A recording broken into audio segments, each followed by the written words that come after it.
네, 저는 여러 가지 환경적인 것도 있고, 그냥 심적인 상처? 어렸을 때부터 최근까지 그런 상처들로 인해서, 좀, 이제 그게 같이 우울증도 같이 오고 많이 힘든 상황에 제가 이렇게 신앙이라고 해야 되나? 네, 종교를 갖게 됐는데요. 지금, 세례받은 지 채 2년이 안 됐거든요.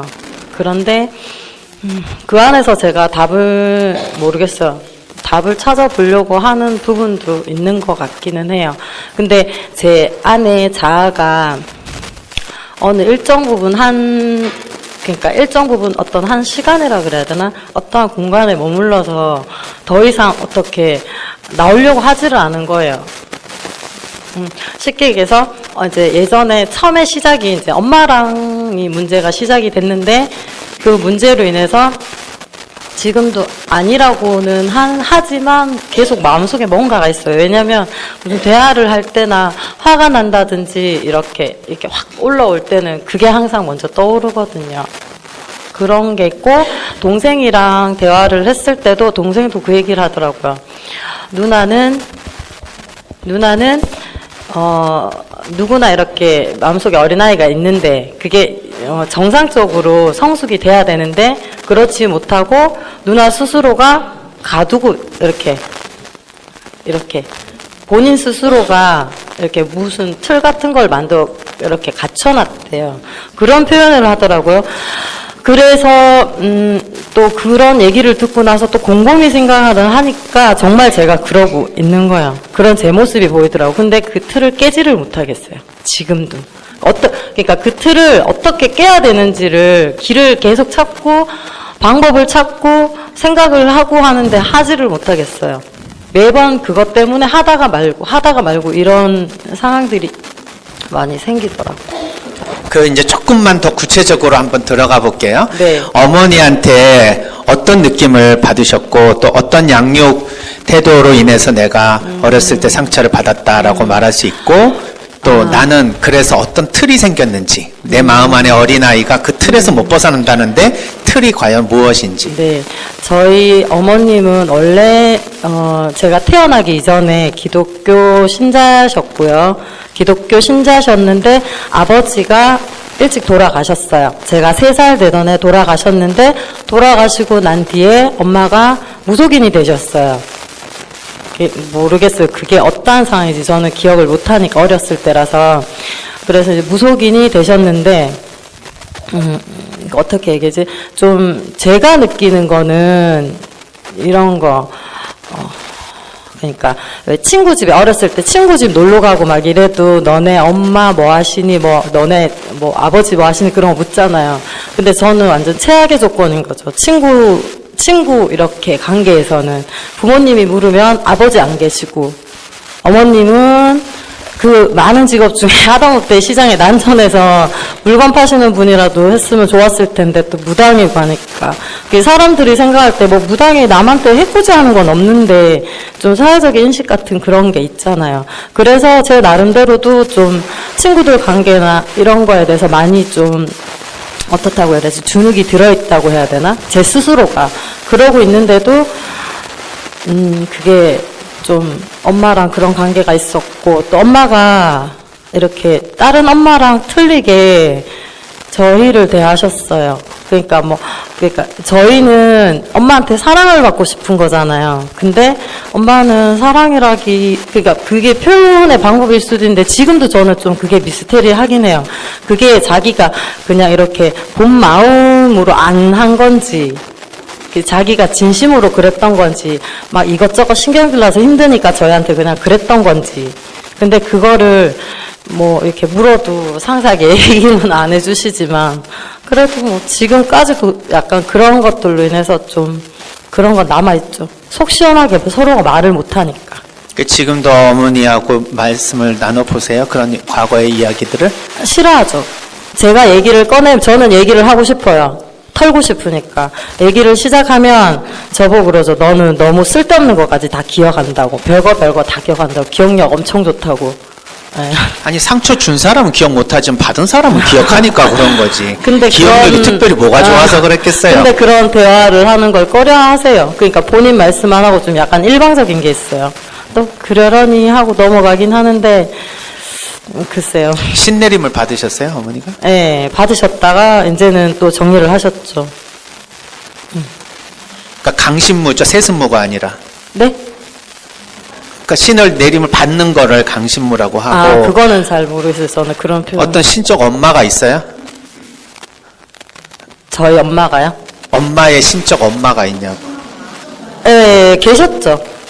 아니. 네. 무당으로서. 네. 아니. 알겠습니다. 아무튼. 근데 개신교 다니시면서 네. 갑자기 어떤 순간에 갑자기 어떤 계기로는 모르겠지만 어머니가 신을 받으셨다 이렇게 네, 말씀하시는 네. 거네요. 몸이 많이 아팠다고 얘기를 들었고. 그러니까 신병에 네. 들어서. 그러니까 어머니도 나름대로 보통 그렇게 신내림을 받는 분들은 네. 처음에는 많이 거부들 하잖아요. 네. 거부를 하면서 이제 신내림을 받게 되는데 이제 그 무당이 되는 과정에서 자신을 끌어준 네. 그 또 무당이 있는가 하는 네, 거예요. 계세요. 아, 있어요? 네.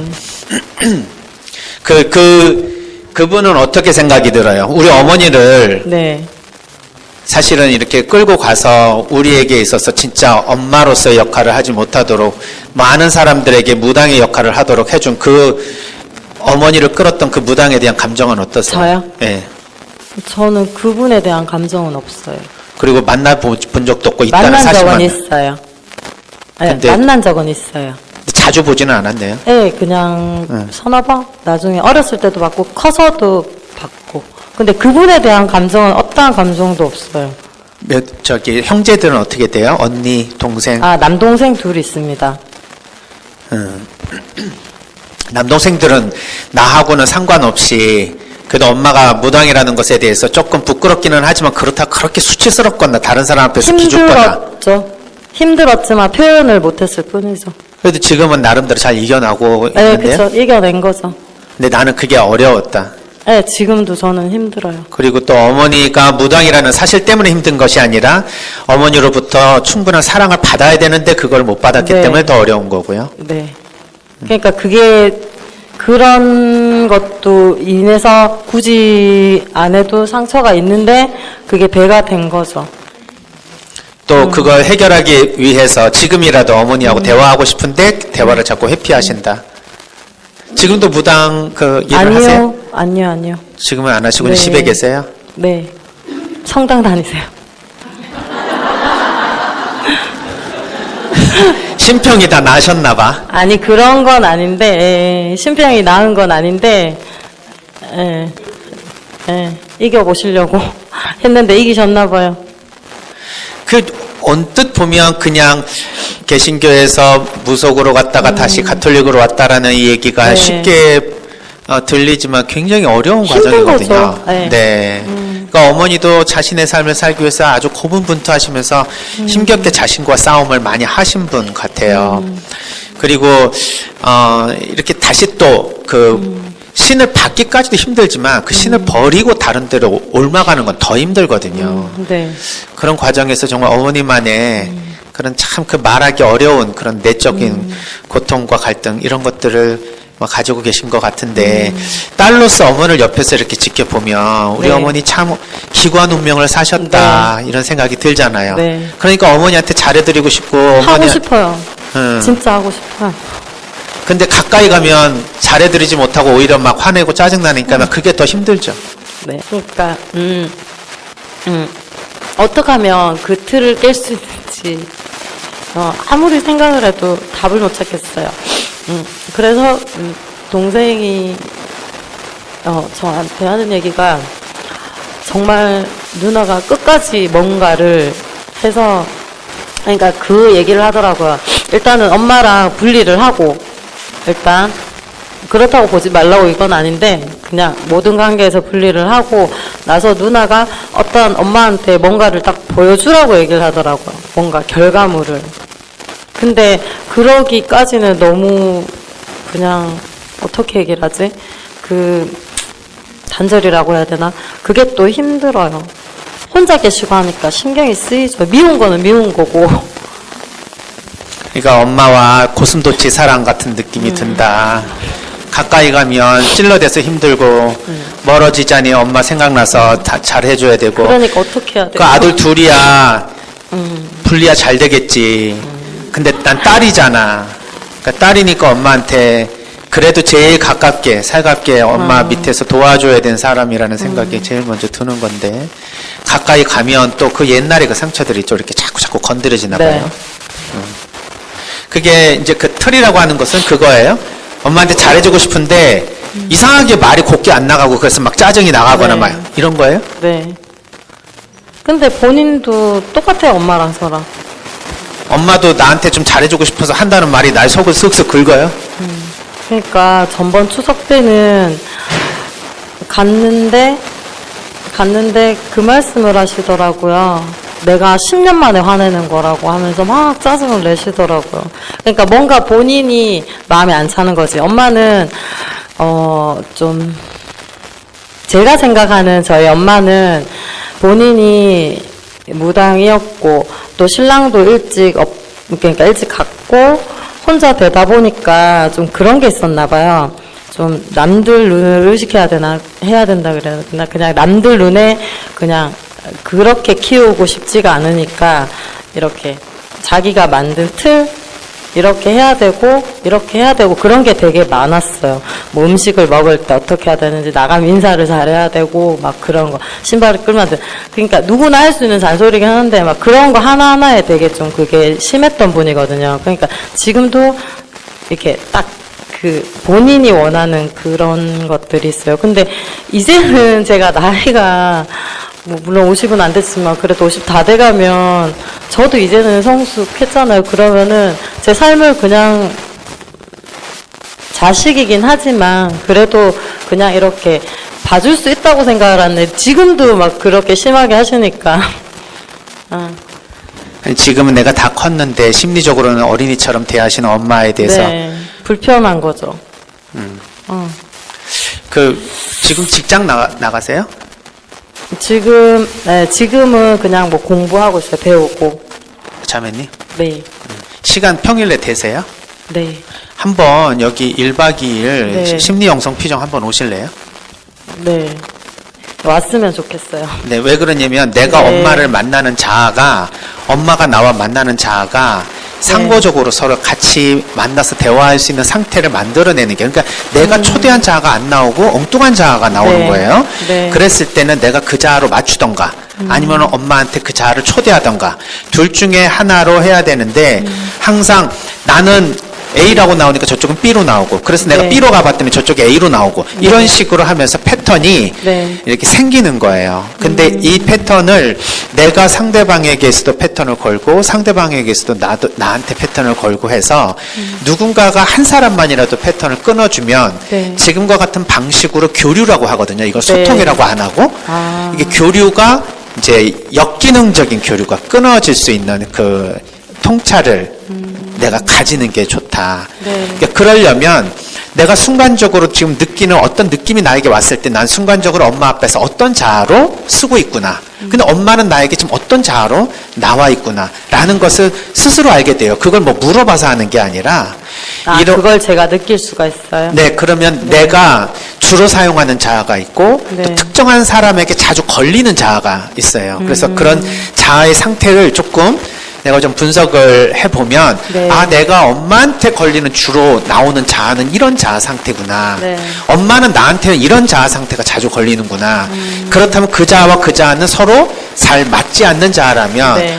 어떻게 맞출까? 내가 엄마한테 맞출까? 아니면 엄마한테 나한테 맞춰달라고 요청할까? 이러한 어떤 전략이 생길 수가 있는 거죠. 그래서 이건 엄마와의 어떤 특정한 상처와 어떤 감정적인 문제라고 언뜻 보면 들리지만 네. 실질적으로는 패턴 문제예요. 의사소통의 또는 교류 방식의 패턴이 사실은 사랑하는데 사랑하는 말투가 안 나오고 툭 뭔가 던지는 말투가 나오니까 네. 상대방은 나 사랑해서 나 듣기 좋으라고 한 소리인데 조금 자기도 서먹서먹하고 좀 그러니까 툭 던지는 말로 했는데 그 알면서도 기분이 나쁘는 뭐 우리가 흔히 뭐 츤데레라고도 하잖아요. 되게 뭐 틱틱거리면서 자기 사랑하는 표현한다 뭐 이러는 거 이제 이런 것도 자기 본심은 그게 아닌데 형식은 그렇게 잘 안 되는 그래서 그런 방식으로 사람들에게 관계를 하는 경우도 있다. 특히 부모 자식 간의 관계 중에서 그런 방식의 관계 패턴이 형성되기도 합니다. 그러니까 사실은 예전에 우리가 어린아이로 어머니가 봤잖아요. 네. 그런데 이제 나는 성인이 됐잖아. 네. 그럼 온전한 성인으로 부모님 머리에 들어와야 되는데 네. 아무리 내가 나이를 먹어도 애예요. 근데 우리는 달라요. 우리는 어린아이에서 성인으로 넘어갔거든요. 네. 근데 부모님 입장에서는 어린아이가 계속 어린아이고 내 새끼가 아직도 내 새끼지. 내 자식이 20살이 돼가 넘어서 30, 40 됐다 하더라도 성인이나 어른이나 또는 내가 좀 배우고 때로는 나이가 어리지만 내가 뭔가 의지하고 뭘 해야 되는 그런 대상으로 생각하기가 어렵습니다. 그러니까 챙겨주고 교육하고 돌보고 뭔가 이렇게 불안하고 그래서 뭔가 이렇게 걱정해줘야 되고 이런 대상으로만 생각하게 된다 하는 거예요. 근데 그게 무의식에서 일어나는 거라 내가 어렸을 때 엄마한테 바랬던 내 자신과 내가 이제 성인이 돼서 엄마에게 기대하는 내 자신은 분명히 다를 거 아니에요. 근데 어머니는 그런 패턴으로 안 나오고 일관되게 과거의 네. 패턴으로 계속 나온단 말이에요. 그러니까 그거에 대해서 요청하는 방식이 있어요. 그리고 내가 또 거기에 엄마가 안 바뀌어도 내가 거기에 맞춰서 응답할 수 있어요. 근데 그럴 때는 다시 말해서 엄마의 부모자가 나의 어린이자에다가 얘기했는데 나는 엄마의 어린이자로 나타나고 싶어 하지 않고 엄마에게 성인자로 나가고 싶다 라고 하면 내가 엄마 앞에서 어린이자로 되면 사실은 엄마가 요청한 자아가 되기 때문에 상보교류가 일어날 수는 있어요. 이거 어려운 말 같지만 그냥 간단하게만 들어보세요. 네. 그랬는데 내가 어린이자가 되기가 어려운 거야. 엄마 앞에서는 성인자로 있고 싶은 거야. 이게 과거의 어떤 감정 또는 과거에 엄마에게 느꼈던 여러 가지 아쉬웠던 감정들이 해결이 안 되면 엄마가 요청하는 어린이자로 내가 성인자에서 다시 내려가기가 어렵습니다. 그래서 그거는 내 작업을 하는 건데 엄마와의 관계 패턴은 나의 내적 작업하고 상관없이 내가 얼마든지 엄마하고는 맞출 수가 있는 거예요. 왜? 지금 자매님은 엄마에게 잘해주고 싶은 마음, 돌보고 싶은 네. 어머니 마음, 즉 부모자가 있는 거예요. 그래서 그냥 딱 말하면은 자매님의 부모자가 어머니의 어린이자를 돌보고 싶은 욕구가 있는 거예요, 지금은. 그런데 어머니는 부모자가 내려와서 네. 나의 어린이자를 만나고 있다. 이걸 흔히 교차 교류가 일어나고 있다. 이렇게 말하고 있습니다. 그러니까 조금 더 이렇게 자신의 삶에 대해서 스토리를 가지고 네. 이런 이론의 틀에 맞춰서 자기 자신을 설명해 볼 수만 있으면 아, 내가 엄마하고 앞으로는 어떻게 내가 대화를 하고 관계를 맺을지에 대한 아이디어를 얻게 돼요. 그리고 그거를 계속 내가 실천을 하다 보면 이상하게 옛날의 관계 패턴과 다른 패턴을 느낄 수가 있습니다. 그러면 특별히 무슨 내가 뭐 엄마 앞에서 막 회개를 하고 아니면 엄마가 내 앞에서 미안하다고 막 사과를 하고 이러한 정서적인 특정 어떤 그 과정이 없어도 이상하게 과거의 모든 것들이 그냥 한 번에 물 녹듯이 쓱 없어지는 그런 체험들을 하게 돼요. 왜? 부모 자식 간이니까. 이미 우리의 의식에서는 준비가 다 된 거예요. 근데 무의식적으로 아까 강의에 말씀드린 것처럼 뭔가 엄마에게로부터 내가 요청하는 내 안에 원하는 표현들이 있는 거예요. 아까도 말씀드린 간단하게 엄마가 나한테 이런 얘기를 하면 엄마가 나한테 어떤 대답을 해줬으면 좋겠다라는 게 내 마음속에 무의식적으로 있다고요. 네. 근데 그게 탁 들어오면 그냥 그 다음부터 내가 엄마가 원하는 자아가 나가는 거예요. 근데 그 자아가 안 나가는 건 그게 컨펌이 안 된 거예요. 근데 그걸 어머니에게 듣지 않아도 먼저 그 자아로 나가면 나중에 그 소리가 들어옵니다. 이게 신기한 거예요. 그럼 엄마는 그 자아로 내가 만나줘야만 드디어 아유 내가 옛날에 너한테 참 그래도 잘못했지. 네가 그거 잘 참아주고 지금까지 커와서 얼마나 대견한지 모른다. 그게 가능해요. 자기도 모르게 얘기가 나와요. 그러니까 그 얘기가 나오는 자아 상태가 있는 거예요. 근데요, 어머니가 부모자아가 돼서 내 어린이 자아를 만나면 그런 얘기가 안 나옵니다. 엄마의 어린이 자아가 나와야 돼요. 아까도 말씀드렸잖아요. 네. 그 연변에서 90세 이제 거의 100세 다 되시는데 마지막 세상을 정리하시면서 진짜 하고 싶은 말이 뭐냐 했을 때 그 할머니 입에서 엄마 보고 싶어 라는 말이 나온다는 거예요. 이게 어린이 자아란 말이야. 어린이 자아는 나이가 많이 먹었다고 해서 없어지는 게 아니에요. 연세 드신 어르신도 어린이 자아가 아주 명료하게 자기 마음 안에 자리 잡고 있습니다. 보세요. 내가 나이만 먹고 지금 그 신체적으로 그 좀 노쇠했을 뿐이지 마음만은 28 뭐 청춘도 아니고 마음만은 소녀다. 그 마음을 누가 알아줘요? 나만 알고 있잖아. 그 마음의 순수한 마음을. 근데 그 순수한 마음의 엄마의 그 어린이 자아를 내가 초대해야 돼요. 그래야 엄마도 때로는 기대고 싶고 때로는 사랑받고 싶고 하는 그 자아에 대한 자기가 그거를 충분히 느끼고 딸 앞에서 그 섰을 때 그 어린이 자아가 딸의 부모자 또는 딸의 어린이 자아와 만났을 때 상처를 입거나 부끄럽지 않아야 나오는 거거든요. 근데 계속해서 지금 어머니는 딸 앞에서 계속 부모님 자아로 나타난다면 이제는 꼭 그럴 필요는 없으시다. 그거를 초대하는 방식이 있다. 내가 엄마 앞에서 계속 어린이자로 있으면서 어머니의 어린이자를 초대해야 돼요. 근데 이 어린이자도 또 두 가지로 또 갈리게 됩니다. 그때 특정 어린이자, 즉 자유로운 어린이자를 초대해야 돼요.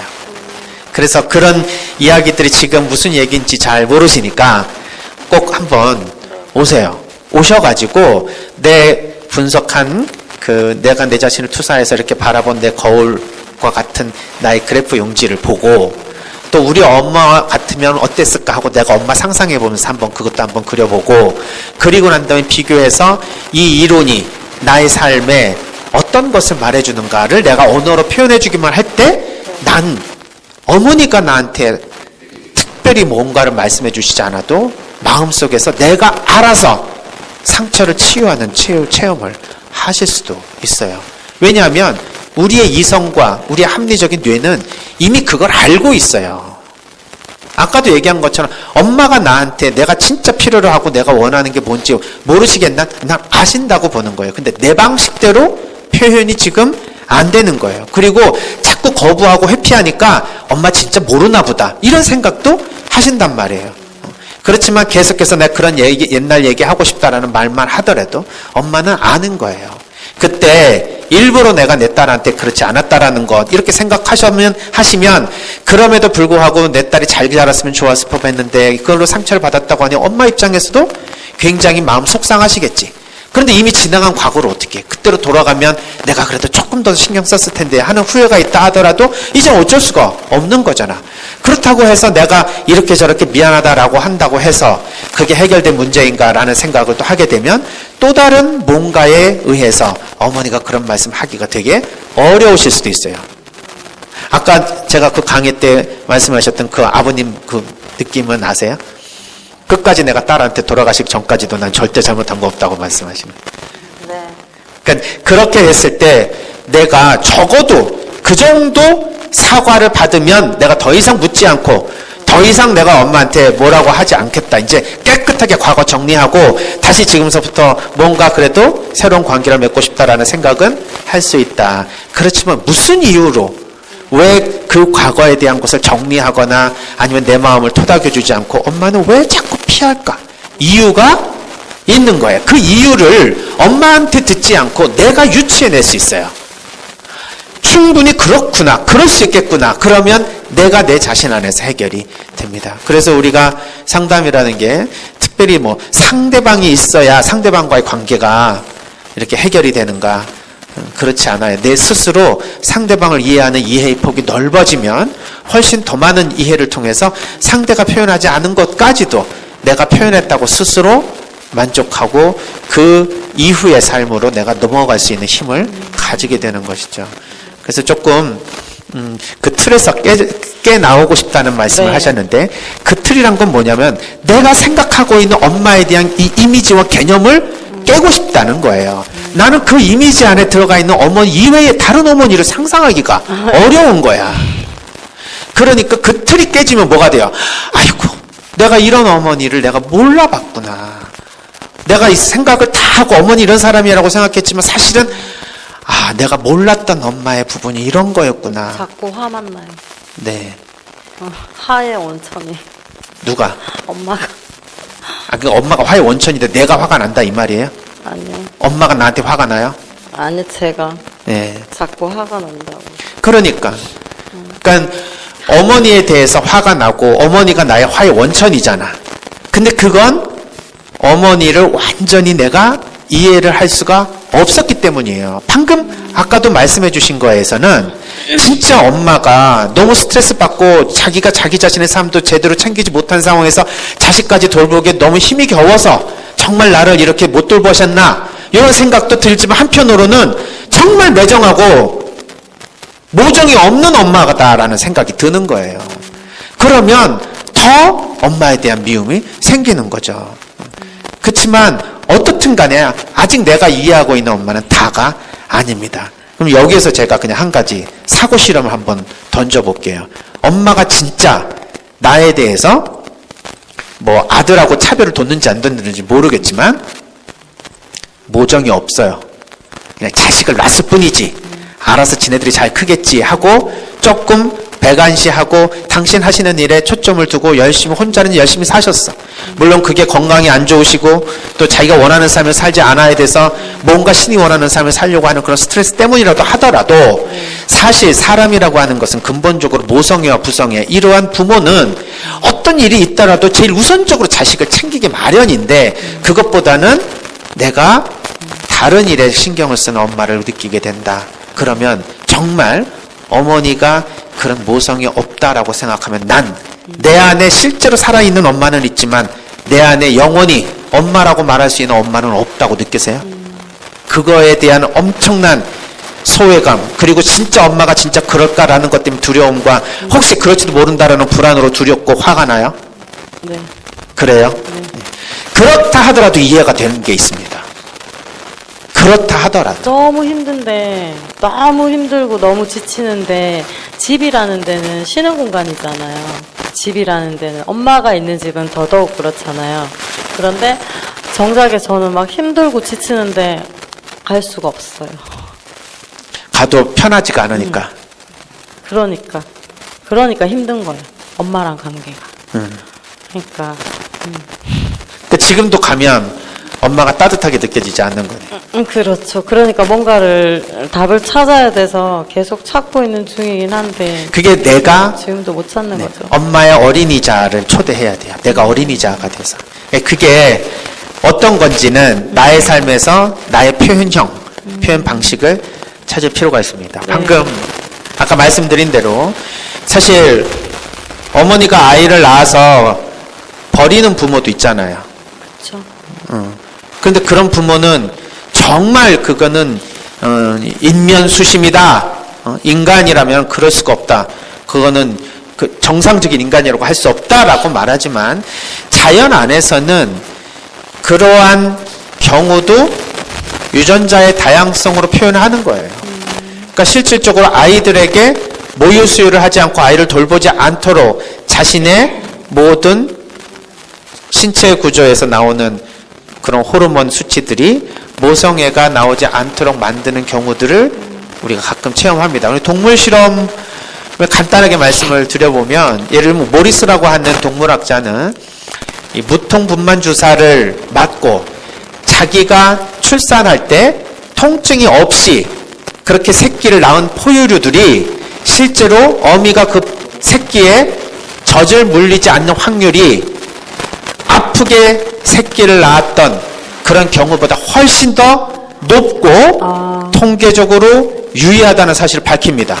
그러니까 뭔가 자연분만을 통해서 나오는 그런 그 고통을 통해서 엄마와 자녀 간에 같이 있다가 분리가 되는 거잖아요. 포유류는 엄마의 뱃속에서 계속해서 엄마 교감을 이루면서 있다가 세상으로 독립하는 거니까 그 과정에 뭔가 산고가 모성애를 만들어내거나 엄마와 자녀 간의 끈끈한 그 어떤 연결망을 주고 있는 것 같다라고 가설을 두는 거예요. 그게 우연하게 일어날 확률과 달리 통계적으로 유의하다는 것은 뭔가 자연분만을 통해서 얻어지는 모성애가 만약에 무통분만을 받았거나 제왕절개를 했거나 했었을 때 훨씬 더 자녀들과의 그런 끈끈한 그 모성애가 생겨나지 않는다면 만일에 그거는 뭔가 자연 안에 숨어져 있는 뭔가가 있지 않을까라는 생각을 하게 되는데 그 이유를 모른다 하더라도 우리는 이러한 생각을 해볼 수가 있습니다. 즉 우리가 자식을 낳는데도 불구하고 자녀가 살갑지가 않아. 그것이 나의 인격이 아니라는 거예요. 우리는 호르몬의 영향을 받고 신경전달물질의 영향을 받으니까 예를 들면 우울한 환자가 인격적으로 우울하니까 우울한 환자가 되는 게 아니라 생물학적인 기전으로 인해서 우울증이 발생할 수도 있다는 거지. 그러니까 모성애도 때로는 어떤 사람에게 있어서는 모성애가 발휘될 수 있는 그러한 호르몬이 분비가 되지 않아서 스스로 아이들과의 관계에서 다른 엄마가 느끼는 그런 따뜻한 정말 애절한 그런 마음을 갖지 않을 수도 있는데 이것을 인격적 반응이 아니라 생물학적 반응으로 생각해 볼 수도 있다는 거예요. 그래서 제가 예전에 그 동물농장이라는 TV 프로그램에서 본 적이 있는데 바람난 무슨 뭐 강아지 뭐 이래가지고 엄마란다. 암컷이 새끼를 낳았어. 그러면 새끼들이 막 눈도 뜨기 전에 막 돌아다니면서 엄마 젖을 찾잖아요. 그리고 엄마 젖을 막 빠는데 엄마가 새끼들 발로 차 막. 그리고 동네에 마실 나온 수컷들이 한 두세 마리가 이렇게 그때 되면 와요. 그놈들하고 놀러 나가는 거야. 그래서 이 견주가 저놈의 자식 저거 아이를 낳았으면 새끼를 돌봐야 되는데 그놈들이 나오니까 마실 또 나가가지고 새끼들이 배고파서 비빌거리니까 그 우유를 타가지고 새끼들한테 우유를 주는 거예요. 이 견주가. 그러면서 제작진에게 도움을 청했어. 이거 어떻게 쓰면 좋겠냐고. 그러면 어떻게 그 암컷에게 이 새끼에게 젖을 먹이라고 할 수 있을까요? 솔루션이 뭘까요? 예? 젖꼭지에다가 무슨 장치를 걸어야 돼요? 아니면 걔한테 열심히 설득하고 훈련을 시켜야 돼요? 어떻게 해야 새끼를 돌보라고 훈련시킬 수 있고 어떻게 그렇게 행동을 유도해낼 수 있을까? 참 신기하게 생물학적 접근을 한다 이 말이에요. 어디 딴 데서 새끼를 낳고 나면은 탯줄이 있잖아.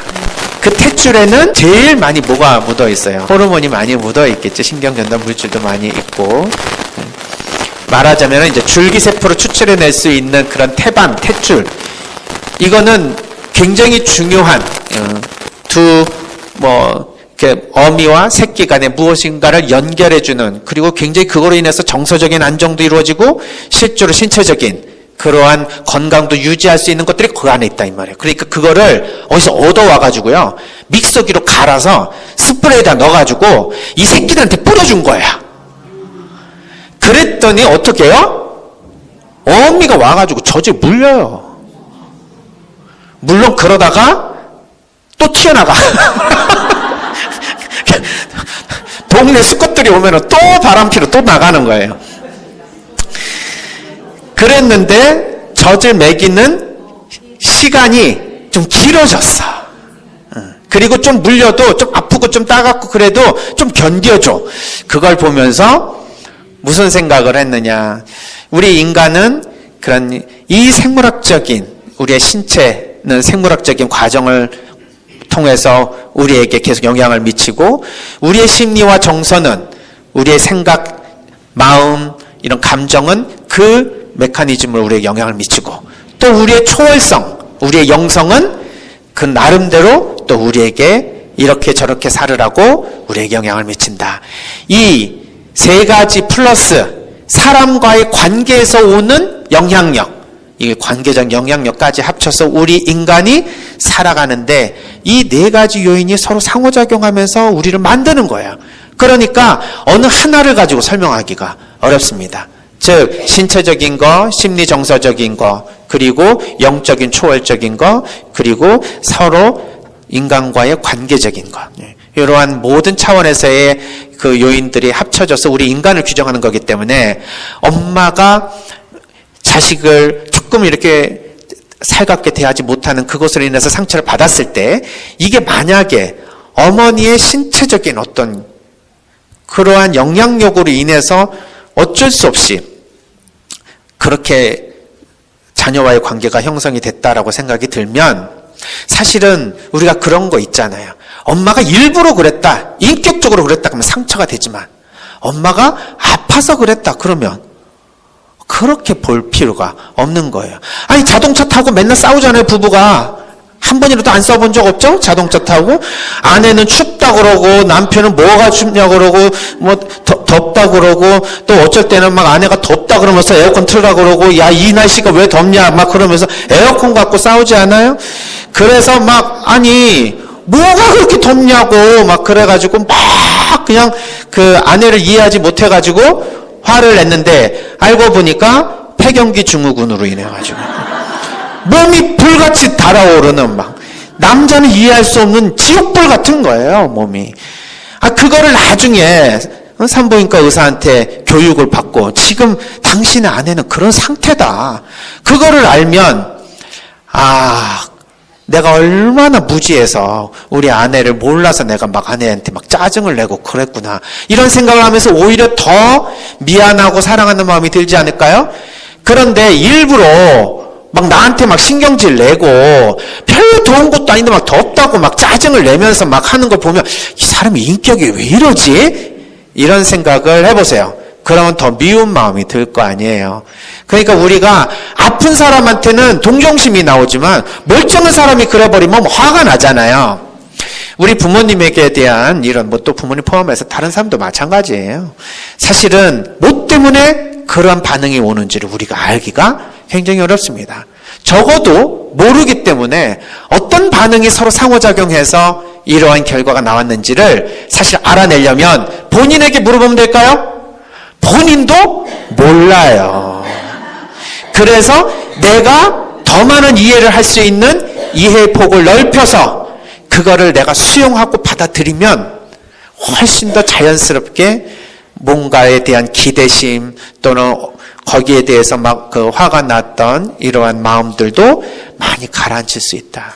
이거는 엄마의 행동 변화를 통해서 얻어지는 결과가 아니라 나의 의식 변화를 통해서 얻어지는 결과이기 때문에 이러한 그 내 자신의 수련을 더 많이 마음 공부를 더 많이 하면서 엄마를 더 품어줄 수 있는 그 마음이 되지 않을까 하는 생각이 듭니다. 자매님 마지막으로 뭐 하실 말씀 있으세요?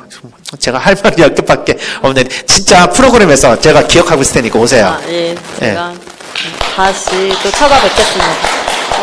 제가 다시 찾아뵙겠습니다. 네, 찾아오세요. 그래서 제가 기억하고 있을 테니까 그거 가지고 그 그래프 가지고 오늘 다 하지 못했던 얘기를 마무리를 다시 줘볼게요. 알겠습니다. 고맙습니다. 감사합니다. 네.